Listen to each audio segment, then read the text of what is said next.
which will jump us into the visual editor.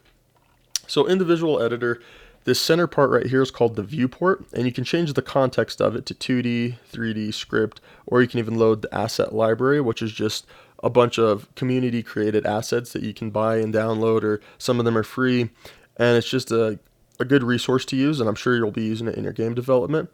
So 3D, this just kind of shows you your current scene and what you're developing with your game. 2D can be your current scene for a 2D game, or also can show you the UI elements that you have for your 3D game.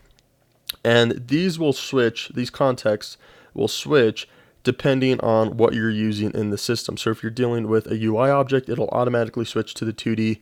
If you're dealing with a spatial object, then it'll automatically switch to 3D and so on. So it's pretty nifty. Around the viewport, these are called editor docs.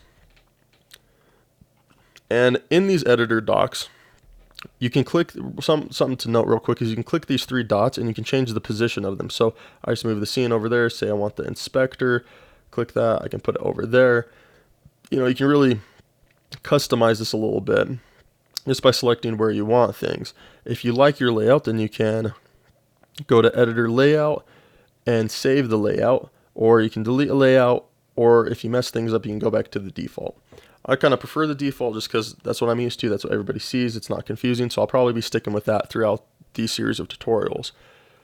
Next up, let's start going through some of these editor docs. So basically, editor docs are just what you're going to be using to actually build your game. They're kind of like your tool belt to change things. So first up, file system, pretty basic. It just shows you all of your files and resources that you have inside your game. So the only one we have now is the default icon. If you click on some of these resources, you can change their import settings. So as you can see, some of these, they don't have any options, but if you click on icon, a .png file, you can choose to import it as a texture, bitmap, image, texture 3D, change all these different import settings just to get kind of what you want. From there, we can go to the scene tree, I think it's called, scene tree. And this is where you deal with nodes. And this is one thing that's kind of pivotal with Godot is you work with nodes. So if you're coming from Unity, everything in Unity is built with objects. In Godot, it's nodes, so it's a little different, but you can think about it kind of the same way. And the hierarchy aspect is kind of like the child-parent relationship in Unity. In Godot, it's just called hierarchy. But there are a few differences that I'll kind of try to point out.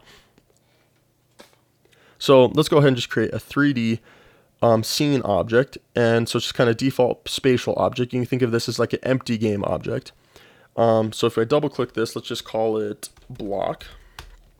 And here we can also add a child node to it and give it a mesh instance. So as you can see, this is the first thing that's a little different from Unity. Instead of throwing different sort of attributes on game objects in Unity, here you just kind of add nodes to them. So we want to add a mesh instance, and we can change the default meshes to primitive objects, so we can just make it a cube.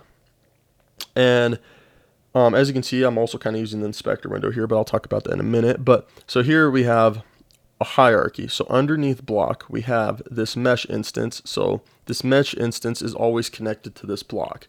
So that's kind of how it works, and it can build off of that. Another key note about Godot engine that's different from Unity is you can actually import scenes into scenes, which is very common actually. So let's save this as a scene, and let's just call it block. So we can save that. So now, as you can see up here in this window, you have your different scenes. So right now we just have one scene called block. So now we can create a new scene. We make it a 3D scene. We can call this one main to be our main scene.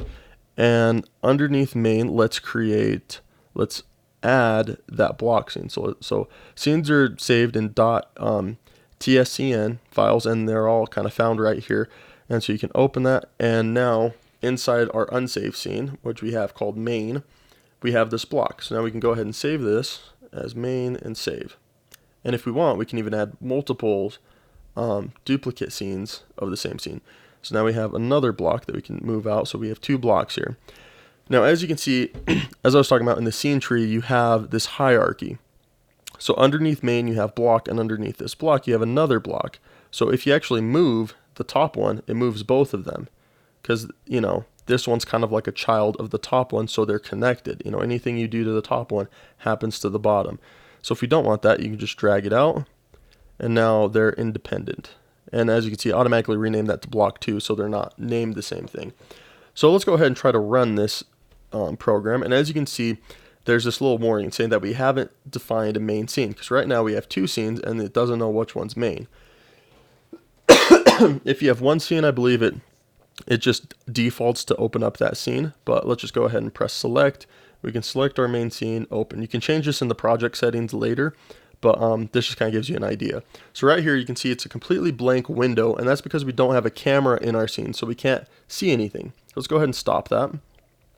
And underneath main, so if you have block selected and you press this plus button, that adds a node, and it'll create a node underneath that block.